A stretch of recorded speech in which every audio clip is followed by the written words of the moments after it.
Bueno, vamos a ver un poquito algunas ideas generales sobre el Evangelio según Marcos. Vamos a ver un poquito el tiempo de composición, quién lo compuso y algunas características muy generales sobre la misma obra del Evangelio según Marcos.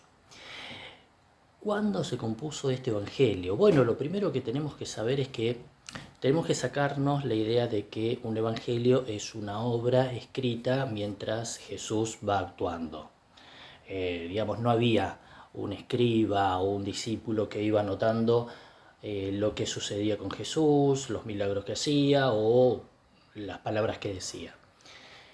El Evangelio según Marcos es el Evangelio que aparece por escrito en primer lugar, ¿sí? Eso es un dato que tenemos que tener muy en cuenta. Luego Mateo y Lucas lo van a leer y lo van a copiar y reeditar. Y Juan va a ir por otro lado. Pero el Evangelio según Marcos aparece como obra escrita alrededor del año 60-70 después de Cristo. Y hay un evento ahí, un evento histórico que uno podría decir precipita la escritura del Evangelio según Marcos. Y tiene que ver con la guerra que se produce en Jerusalén, más bien es una invasión del Imperio Romano hacia la tierra de Jerusalén. Todo eso provoca una situación de crisis, de caos, en donde suceden varias cosas, entre ellas que, por supuesto, el Imperio Romano declara al judaísmo como una religión peligrosa, digamos, mientras la tenía anteriormente como una religión lícita. Esto hace que el judaísmo digamos, en tren de, digamos, volver a entrar en la legalidad, saque de su seno las diferentes corrientes que lo volvían peligroso, peligrosa a la luz de los romanos, ¿verdad? Una de esas corrientes tenía que ver con algunas visiones de este nuevo judaísmo que empezaba a seguir a un Mesías Jesús. De ahí que empiezan a preguntarse, ¿sí?, quién había sido este Jesús. Y aparece, por ejemplo, esta recopilación de memorias, no quiero decir biografía y después voy a decir un poquito por qué, pero una recopilación de memorias de este Mesías Jesús.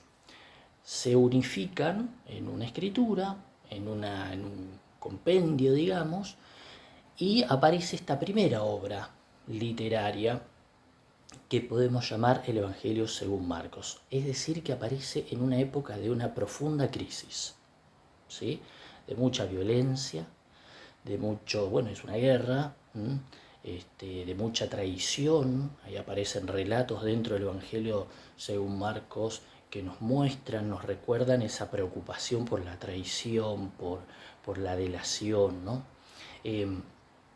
Entonces, ahí aparece este primer Evangelio, el Evangelio según Marcos. ¿Quién lo escribió? ¿Fue un tal Marcos, un discípulo de Jesús? La verdad que no. Nosotros en nuestro texto canónico tenemos solamente evangelios anónimos. No hay ninguna firma dentro de los evangelios canónicos que nos puedan decir este evangelio lo escribió tal. Lo más cercano es el Evangelio según Juan, que dice este discípulo es el discípulo amado, que no sabemos quién es, pero en Mateo, Marcos y Lucas no sabemos quién lo escribió. Más bien se piensa en una escritura que recopila memorias comunitarias, ¿sí? Es decir, comunidades que van guardando y transmitiéndose de una comunidad a otra, tanto geográficamente como generacionalmente, van transmitiéndose memorias, memorias de milagros, memorias de dichos de Jesús, memorias del tiempo de la pasión y la resurrección. Lo que va a hacer alguien, claro, ¿sí?, o un grupo de personas, es ordenarlas por escrito. Pero yo quisiera remarcar esta idea de que no hay una persona, ¿sí?, que recibe una revelación y escribe el Evangelio según Marcos, o que había alguien mirando lo que sucedía con Jesús y fue poniendo por escrito, ¿sí? Más bien acá uno refuerza la idea de la comunidad como el lugar teológico en donde esas memorias se van guardando, transmitiendo y muchas veces explicando. Uno encuentra a veces en los evangelios alguna explicación, ¿sí? Marcos 7, fíjense en Marcos 7, 1, 7, 2, 7, 3, hay como una explicación de por qué los judíos se lavaban las manos antes de algo, ¿no?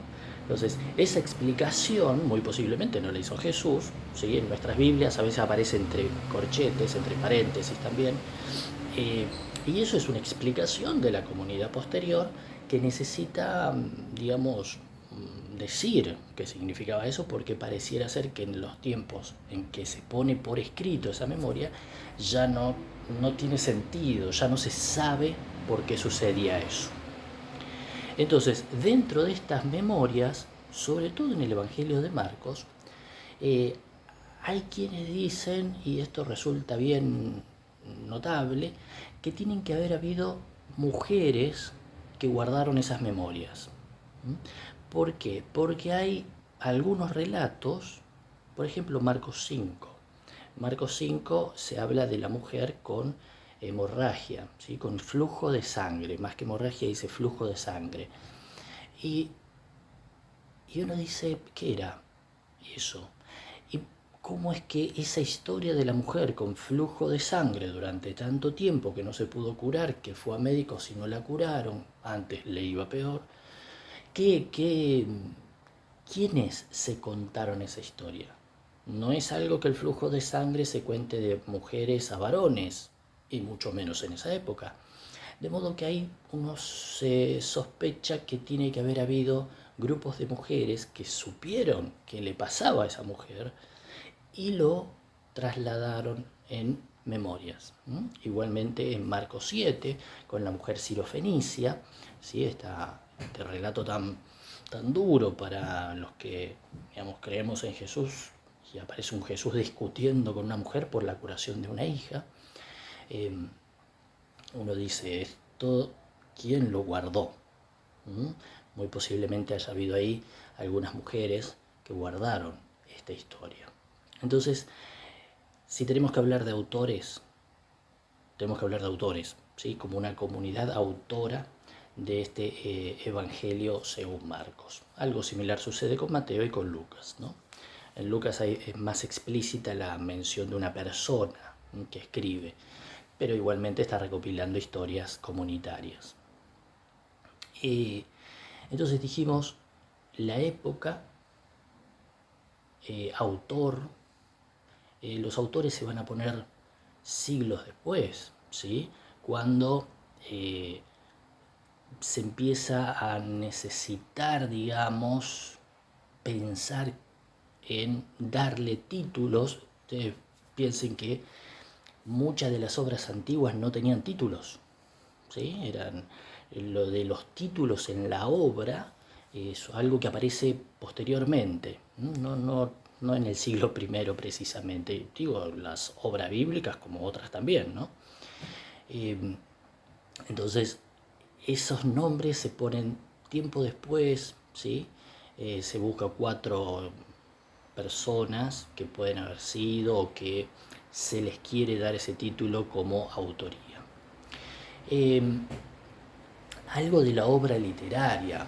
Bueno, Marcos es un evangelio que nos muestra un Jesús muy humano, en el que se remarca muchísimo la parte humana de Jesús. En ese sentido es un Jesús que va aprendiendo, por ejemplo, a ser Mesías, va descubriéndose, si se quiere, también como Mesías, y ese aprendizaje y ese descubrimiento lo realiza Jesús, pero también lo realizan los discípulos y las discípulas. Muchas veces se van a preguntar, ¿quién es este que calma una tormenta? Entonces, ese es un libro en el que hay un aprendizaje del Mesías, pero también es un aprendizaje comunitario, un aprendizaje en el que se ven involucrados los discípulos, las discípulas, ¿sí? Entonces, este Mesías humano, ¿sí? Muy humano, o que por lo menos se le resalta las características humanas, tiene otra particularidad también, y es que uno pareciera ser que encuentra a alguien que constantemente está queriendo ocultarse. Hace un milagro y le pide a la gente que no lo cuente. Le sale al revés, porque la gente va y lo cuenta, ¿no? Pero hay una cuestión ahí que en toda la obra literaria de Marcos aparece este Mesías tratando de esconderse, ¿m? Tratando de mantener en secreto su mesianismo, su misión. No le sale, no le sale hasta que en el capítulo 8 se produce un quiebre. Y él, este Mesías, directamente enfrenta a sus discípulos y les dice: ¿quién dice la gente que soy yo y quiénes dicen ustedes que soy yo? Ahí viene la confesión de Pedro, y a partir de ahí empieza, digamos, cuando se descubre, cuando se visibiliza quién es este Mesías, o que Jesús es el Mesías, comienza el momento de la muerte de Jesús. Pareciera ser que el descubrirlo, ¿sí? De hecho, comienzan lo que se llaman los anuncios de la pasión, vienen después de ese descubrimiento de Jesús como Mesías, de poner a la luz claramente quién era este Jesús. Y empieza el camino, digamos, si se quiere, a la cruz. Esto es una de las características de esta obra de Marcos. Otra característica es lo que vamos a llamar el esquema sinóptico. ¿Qué es el esquema? ¿Qué son los evangelios sinópticos? Como Mateo y Lucas leen a Marcos, no solamente lo leen, sino que lo releen, cada uno de sus comunidades, etc., pero copian lo que se llama el esquema sinóptico. El esquema sinóptico es los lugares, que aparte son lugares geográficos, pero también teológicos, en donde Jesús lleva adelante su ministerio. Galilea, luego tiene un camino y llega a Jerusalén una única vez en su vida, que es cuando lo matan, ¿sí? Ese esquema, Galilea, camino, Jerusalén, lo va a copiar Mateo y lo va a copiar Lucas. Juan va por otro lado totalmente diferente. Pero en este camino, Marcos nos va a mostrar entonces que Jesús comienza su ministerio en Galilea, de donde él era, del norte, ¿sí? Y en ese primer ministerio aparecen muchos milagros, casi todos los milagros, ¿sí? Después aparece el camino que inicia Jesús para viajar a Jerusalén en la Pascua, y después está su ministerio en Jerusalén. En Jerusalén no hay, por ejemplo, no hay milagros. No hay milagros. Hay un solo milagro que uno podría decir hasta es un antimilagro, porque lo que hace es secar la higuera. No, pero es el único milagro. Esto es teológico también, ¿no? Hay lugares que son receptivos, que son propicios, que dan, que piden, que proponen, que promueven y reciben milagros, y hay lugares donde no se puede. Entonces, este esquema teológico sinóptico aparece también en la obra de Marcos. Una última característica muy de Marcos: en el Evangelio de Marcos no tenemos relatos del nacimiento de Jesús, ¿sí? Marcos no va a decirnos dónde nació, ¿sí? De hecho, en algún lugar va a cuestionar que haya nacido como hijo de David, ¿no? Por lo tanto, en Belén y en la zona sur. Esto era una disputa, ¿no? Había quienes pensaban que Jesús era del norte y había quienes pensaban que era del sur. Del norte, digo, Galilea, ¿sí? Y del sur, Judá. Entonces, esto, ¿sí?, va a ser un dato por el cual Marcos no nos va a decir dónde nace Jesús. El Evangelio de Marcos comienza con el bautismo. Bueno, va a citar primero a Juan el Bautista, va a mostrar su lugar, su comprensión desde la relectura de algunos textos del Antiguo Testamento o de la Escritura, porque no era Antiguo Testamento en ese momento, eran Escrituras. Y ahí va a comenzar el ministerio de Jesús, con el bautismo y luego tentaciones, y arranca el ministerio. Por un lado esto. Y por el otro lado, el final de Marcos es un final muy interesante, porque en el final uno puede, el final de Marcos, el más cierto, es Marcos 16:8. ¿Sí? En Marcos 16:8 uno puede encontrar el final en los manuscritos más confiables. De hecho, algunas Biblias hoy en día ponen de 16:9 en adelante el texto entre corchetes. ¿Por qué?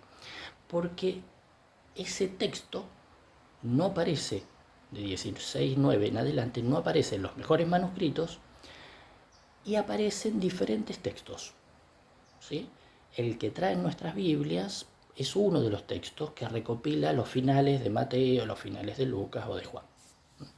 De modo que nuestro Evangelio certeramente tiene que haber terminado, según los manuscritos más confiables que terminan ahí, en 16:8. Y es una invitación a leerlo, porque hasta 16:8 no aparece Jesús resucitado. Y uno dice, ¿por qué? ¿Por qué no lo muestra a Jesús resucitado? Solamente hay anuncio de que Jesús resucitó. Un anuncio de un joven con ropas blancas a las dos mujeres, ¿sí? Y anuncia solamente que Jesús resucitó. Y esto es parte de la teología de Marcos. Ese final sin la resurrección física, sin la prueba de la resurrección física de Jesús, es muy fuerte. Por eso los otros evangelios la completan, ¿no? Dicen, no puede terminar acá, tenemos que contar de la aparición física de Jesús. Para la comunidad de Marcos pareciera ser que hay que contar. El testimonio, el relato, hacen que la resurrección siga funcionando, siga viva, siga en la memoria, siga actuando, siga presente, no desaparezca. Entonces, de hecho, fíjense que las dos mujeres que reciben las mujeres que reciben el testimonio de este hombre en la tumba de que Jesús ha resucitado, dice que no le cuentan nada a nadie. Así termina el Evangelio. Fíjense, 16:8. Uno dice, pero si no le contaron nada a nadie, ¿cómo nos quedó este Evangelio? ¿Cómo quedaron estas memorias? Entonces, es lo que yo llamaría un Evangelio con final abierto. Como las películas que vemos a veces que tienen ese final abierto y que ese final lo tenemos que completar con nuestro testimonio, con nuestra decisión, con nuestras convicciones. Entonces, en Marcos esto aparece muy fuerte, ¿sí? Constantemente uno lee y tiene que, junto con los autores, con los personajes, con Jesús y los discípulos, tiene que decir, bueno, yo estoy a favor de esto, yo estoy en contra, yo creo, no creo, y yo tengo que salir a contar. Entonces, bueno, brevemente, muy brevemente, una pequeña introducción al primero de estos 4 evangelios, esta recopilación de memorias sobre la vida, las palabras, muerte y resurrección de Jesús. Gracias.